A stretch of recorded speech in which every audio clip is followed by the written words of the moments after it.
Chicken Shop Date is one of our favorite new shows on YouTube, and the host, Amelia Dimoldenberg, has landed some of the biggest names in music, including Drake. Drake DM'd her asking to be on the show. Oh my God, Drake's just DM'd me. That's when you know you made it. Each show averages around 2.2 million views, and the show has taken its creator on a wild 8-year journey that is just getting started. So today we're gonna break down why Chicken Shop Date is so successful, as well as talk about Amelia's 8-year journey and how she ended up catching the attention of Drake. One of the first reasons why this show is so successful, I think, is because it just opens straight up into conversation. It just gets going. I'm a really big fan Thank you. of chicken nuggets. Here's the thing about YouTube. The title and the thumbnail essentially give you the context to what you're clicking on. So once you click on it, you don't really need additional context, which I've been thinking about a lot for our show, because we have a talk show. She's not like, today we're here with Jack Harlow and we're gonna talk about this. You're just in it. Right away, you can understand the tone. What's poppin'? Good start. Chicken fingers. That's great. Some hot sauce, and let's carry on. Oh, A little messy. So like a lot of the best interview shows on YouTube, like Hot Ones, I would consider one of the best shows on YouTube, there are multiple narratives that you're sort of tracking and that are driving retention. So for Chicken Shop Date, you have the basis here that this is an interview show. The next layer is that it's going to be musicians. The next layer is that the framework here for this interview is a date. That's actually one of the best retention strategies because the questions now bring on new life. How many children do you want? Many. Many? All girls. Really? And as audience members, we have expectations and preconceived notions of what it means to be on a date and the questions that you would ask. And like how there's that built-in awkwardness and tension to see like hopefully the other person likes you. So, what's your type? Dark hair. And then lastly, she plays this character, this really dry, almost rude, unimpressed character. Can you read? What the hell is this? Do you like to read? I do.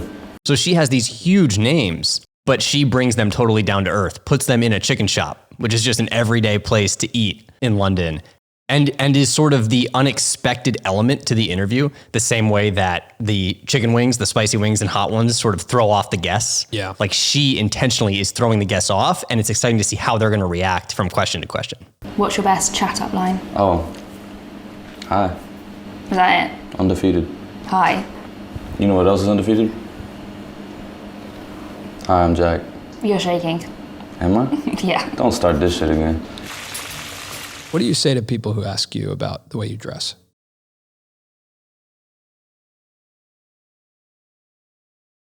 No one asks. How long does it take you to paint the gray into your beard every day? It's just natural. I don't paint the gray into my beard. Oh, it doesn't look real. That's interesting. The primary difference between this and Hot Ones is that in Hot Ones, Sean Evans has done so much research on the guest and holds them to such a high standard and asks them these questions that are just like almost respecting their journey so much because he goes so in depth. During a 2007 column that you wrote for Esquire, you wrote about the 6-4-1-5 chord progression being a way to hack or manufacture a hit. And I'm wondering, from a music theory perspective, do you see any similar trends in 2018? With her, she's basically operating in a way that she knows nothing about this guest, right? And she's just unimpressed with them. And it keeps you so engaged because you look at Jack Harlow or KSI and you expect them to be a certain way, and in the show, they're completely different. Yeah, but didn't you cry? But no, I didn't cry. You told me you cried. No, I'm pretty sure I didn't cry. I told you I didn't cry. I never cried. You see, now it looks like I did cry. You're taking something that's unrelatable in celebrity and making it relatable in saying it's a date at a chicken shop. Like, she does not play you or I in that scenario. She plays actually the complete opposite. Someone who's just not interested really in the person at all. You soul food and you eye candy. I want to meet you in Miami and I want you to meet my family. Okay, well, I'll check my schedule and see if I can. Let me ask you a question. Who would you want to see on the show? Well, obviously everyone wants to see Drake. Yeah, I want to see Drake. I mean, she booked Drake, but then the pandemic happened. So it didn't work out. Oh my God. It's actually Drake. And it said, chicken shop date in Harrods, ? I was like, what? And then he messaged me saying, oh, I'm really sorry, but I'm not coming to London anymore. Oh, no. And I was like, oh, don't worry. That's absolutely fine. Oh, and it was all sorted and planned. And Yeah, it was in. all planned. I think he told me like 2 days before. Recently, I think specifically with the Jack Harlow episode, her content and the show started coming across my recommended and my feed on YouTube. And that happens with a lot of big creators where you start to see a show and you're like, oh, cool. Like this creator just emerged. Mm-hmm. But then as you look into the story, and as we specifically looked into Amelia's story, this has a very long road. Like it was not at all. And this is the classic, like, oh, it wasn't an overnight success, but this really wasn't an overnight success. Like this took a lot of hard work to get here. And it's really funny. You just spilled some sauce on your sweater. Oh. Eating during the show is hard. When I looked into her story, I think one of the most important things was that 8 years ago, she had a North Star goal in mind and she wanted to be the editor of Vogue magazine. That was like how I would introduce myself a lot. Like, be like, hi, Amelia, and I'm going to be editor of Vogue. So when she was in college, someone recommended that she write for this youth group funded magazine called The Cut. And very, very small magazine. But because they knew that she wanted to be the editor of Vogue and that she had these interests, that was her first opportunity to actually bring this Chicken Shop Date series to life, but it was in the form of a written column. Having a North Star enables you to take swings. That's the most important thing, is that, you know, we heard Casey Neistat speak one time about this, but he talked about the career of being a creator is like being in a jungle and grabbing for a branch. And you grab for a branch and then that swings you sometimes forward, sometimes sideways, sometimes backwards. But the most important part is that you keep grabbing and you keep swinging. I don't even think you reach for a branch unless you have a goal in mind. And you're like, I'm trying to get somewhere. I know I'm trying to get somewhere. It's over there. So let me reach and grab and start creating and just start making stuff. I mean, for a long time, our biggest goal was to make a documentary. And today, what's funny is there's almost a form of that that's happening. We're covering creators, we're interviewing creators, and we're telling their stories. It's just in a different format than we thought. But when you look at Amelia, she had a North Star and wanted to be the editor of Vogue, right? Wanted to like cover celebrities. She's doing that, just not in that exact way. She took a bunch of swings and then ended up here, which is probably way cooler than she could have imagined. Oh, yeah, and definitely. same with me right now. I'm like, this is so cool. This is better than making one big documentary. Yeah, we get to do this every week. Hey, it's Samir. You might know me from such shows as The Colin and Samir Show, or you might have been watching me about 10 seconds ago talking about something completely different. But right now I'm here to tell you, we've partnered with The Ridge to help creators get sponsored. The Ridge is an accessory brand that is most famous for their flagship product, the Ridge Wallet. And if you watch as much YouTube as I do, you've definitely heard about them because they sponsor creators like MKBHD, Phil DeFranco, PewDiePie, and a ton of other creators. They've actually worked with over 10,000 creators since 2018, and now they want to work with you. They put up a landing page at ridge.com/creators, and the link is in our description. You click that link, you just submit your info, and if it works, they'll get in touch, and they could be your first sponsor. They give creators full creative control, they work on flexible deadlines, and super easy payment terms, all things that are really important when you're working with brands. So this is actually not an ad for the Ridge Wallet. This is actually an opportunity for you to make an ad for the Ridge Wallet. We're just telling you about how to do it. So head to ridge.com/creators to learn more about the Ridge Partnership Program. The second part of her journey that I found really interesting was that she identified a problem, and that was that music interviews were boring, and that the hosts often catered to these musicians, to these celebrities, and it actually did them a disservice because it didn't humanize them. So that was something that she noticed very early on, and that tone was injected into the Chicken Shop Date written series when she was doing it as a column. I think that's a really important part of developing a format, a show, or a YouTube channel is actually asking yourself the question, does this solve a problem? Because if it truly solves a problem, then people are going to really like it, right? There's going to be a crop of people who wanted that problem solved. Like for us specifically, we felt like the stories that we're telling aren't being covered.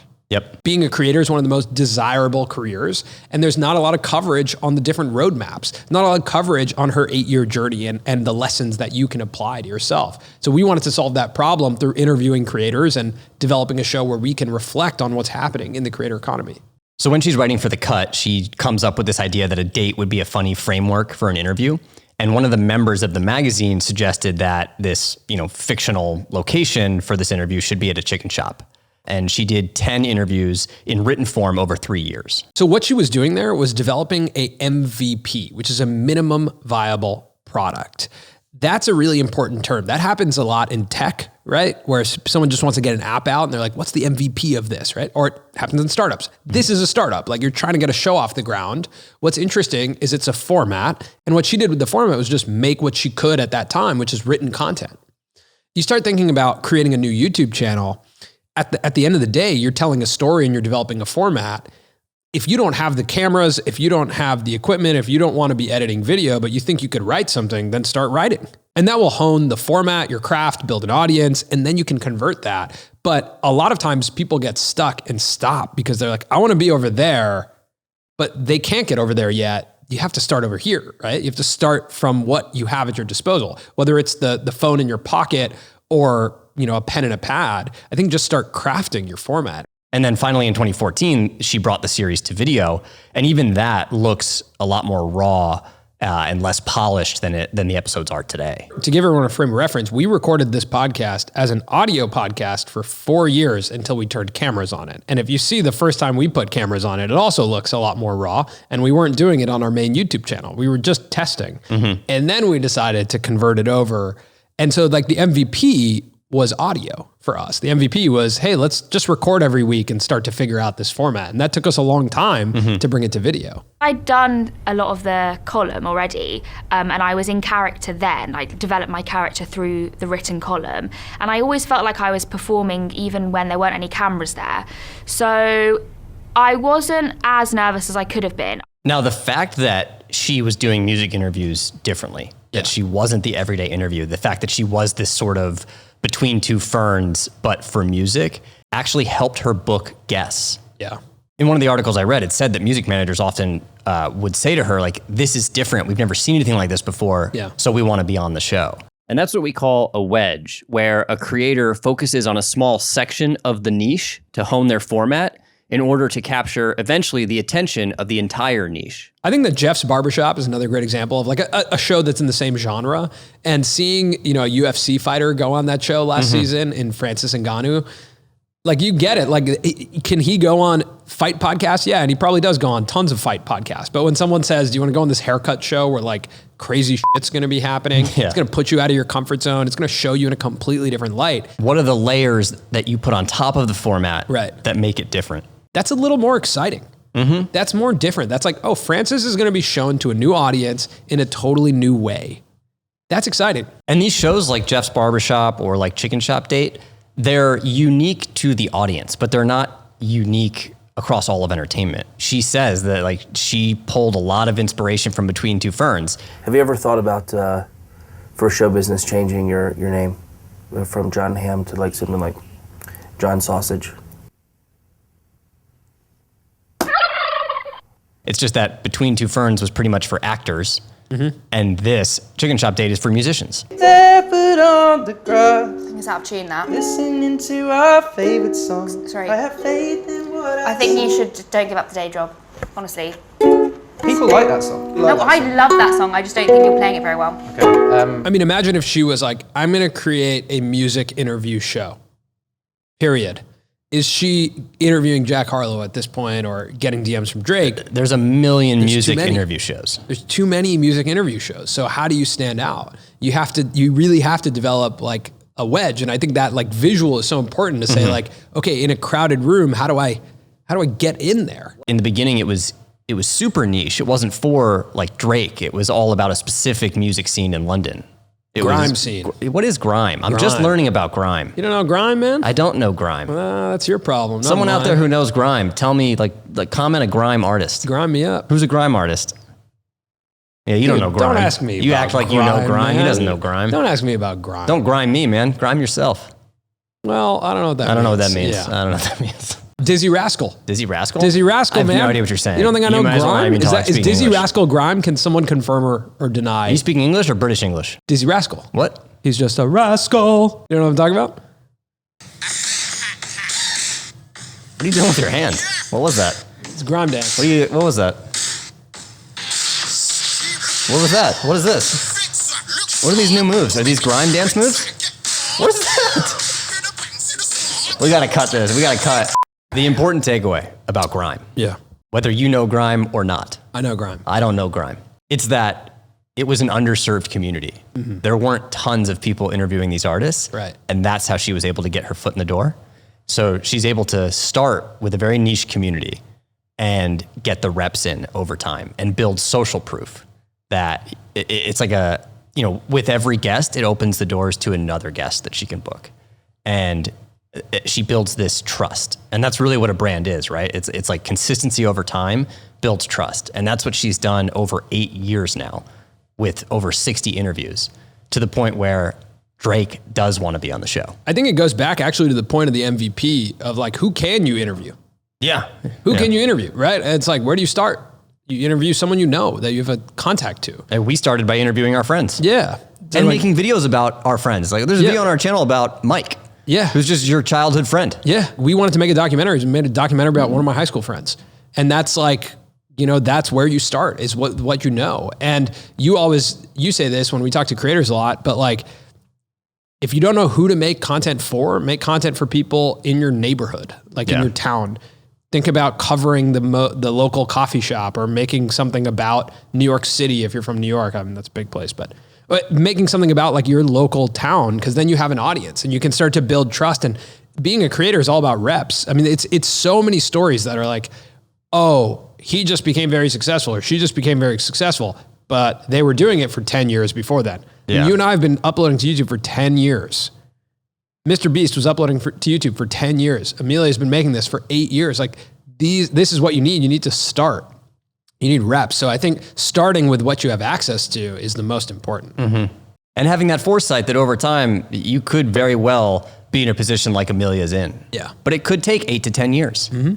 I feel like so many entrepreneurs, you speak to them, they go, I was doing this for 10 years and then it worked. It's always 10 years. It's always 10 years. Yeah.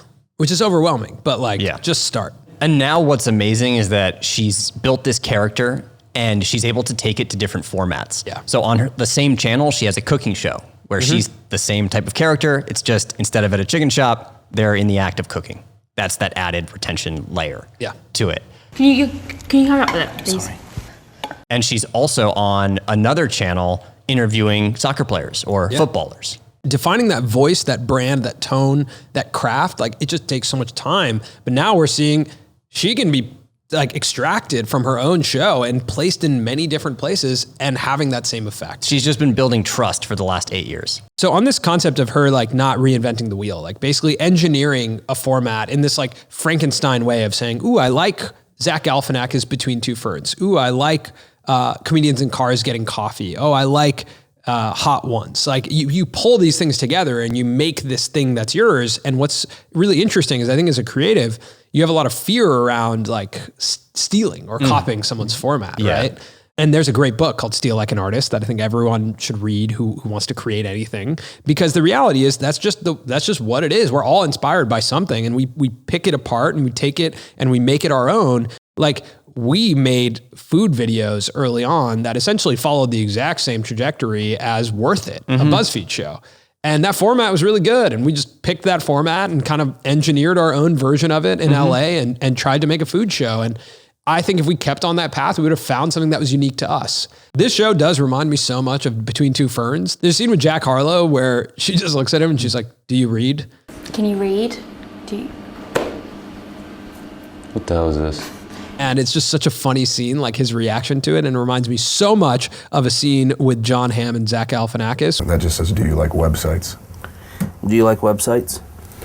Sure, yeah. Yeah, I heard that you like websites. Yeah, the cadence is super similar in that instance. The cadence is really similar. So you can see she actually was really inspired by this. Like that works. Like that comedy works. I just love how true to her brand is, that even at this point, she's built the social proof, she's built the trust. Drake wants to be on the show. He DMs her, chicken shop date at Harrods. And she says, and I just replied, let me check my schedule. Did you? Let me check my schedule. And then he replied straight away with like laughing face emoji. And I was like, even in a text back to Drake, you're still getting the experience of being on the show with her. She's in her character, which is so cool. Full commit. Yeah, to full the brand. commitment. Full commit to the brand and to the character. Not like, oh my gosh, so exciting, Drake. Yeah. She also has such good merch. It's clothing and accessories and things that just look really cool. It's great graphic design, but then she also sells a postcard that invites someone to go on a date.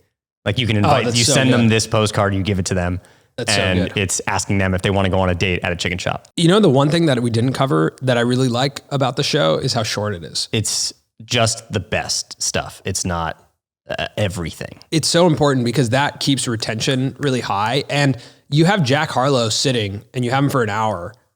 You think in your head, you want to interview this guy for as long as possible.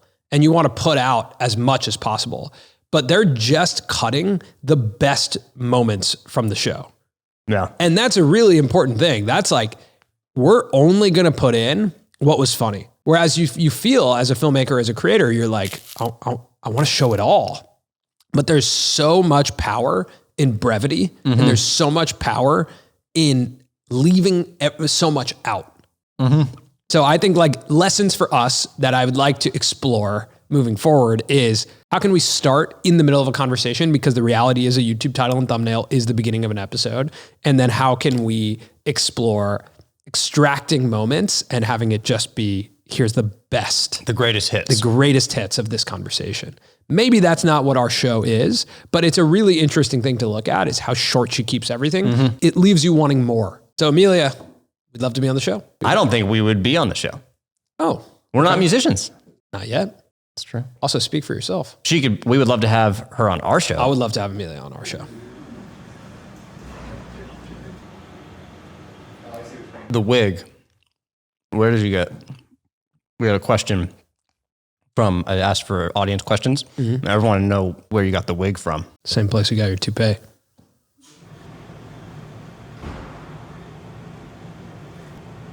So I've heard that you started working out, and I was just wondering why it works for other people, but it's not working for you. Okay. All right. I was also wondering, what's the benefit to having so many empty water bottles in the front seat of your car? Is there a environmental benefit to that, or why do you have that? You've recently become an ambassador for Banza chickpea pasta. Could you not handle real pasta? The smell that you wear, the scent, is that because you are trying to keep people away? You don't want to be talking to anyone anymore.